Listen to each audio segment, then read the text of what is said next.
Yun. Kumain na po ba kayo? Paulit-ulit. Oo nga. So, eto po. Ayan po. Kung makikita nyo po, ayan po, parang wala lang siya.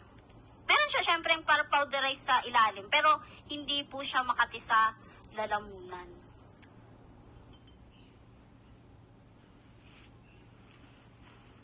So, are you ready?